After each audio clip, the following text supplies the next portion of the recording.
bilang ng mga Pilipinong may trabaho ngayong Marso nananatiling mataas ayon sa Philippine Statistics Authority. Gobyerno patuloy naman ang paggawa ng mga hakbang para makapagbigay ng maraming trabaho sa bansa. Ang detalye sa Balitang Pambansa ni Christian Vascones ng PTV.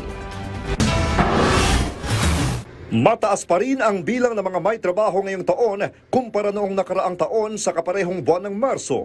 Pero may bahagyang pagbaba sa employment rate kung ikukumpara ang datos ng Marso na nasa 96.1% at buwan ng Pebrero na nasa 96.2%.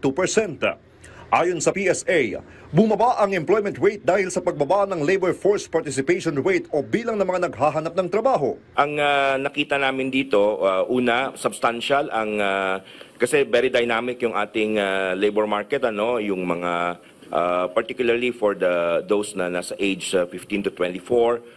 So dito itong March 2025 nakita namin na substantial ang nag-decide na bumalik sa school.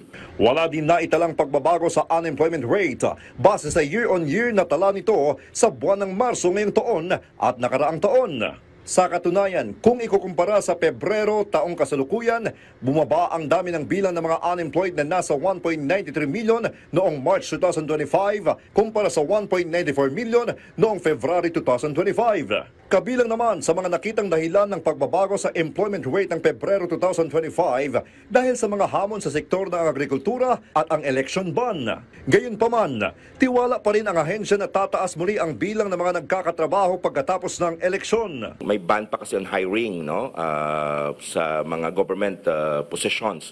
And ito ay sa tingin namin may impact dito sa pag-reduce ng employed persons, particularly for this particular sector, yung government, yung public administration, defense, compulsory social security. Pero sa tingin namin, pagbalik naman, kasi yung ban matatapos na right after the election, babalik na naman ito. Siguro yung mga hiring lang medyo na-delay. Samantala, patuloy naman ang pagbubukas ng mga trabaho sa bansa sa tulong ng mga programa ng pamahalaan tulad ng pagsasagawa ng mga job fairs. Ito ay bahagi ng pangako ng administrasyon ng Pangulong Ferdinand R. Marcos Jr. na mabigyan ng sapat na kita at kaginhawaan ng buhay ang bawat pamilyang Pilipino. Mula sa PTV Manila, Christian Vascones, Balitang Pambansa.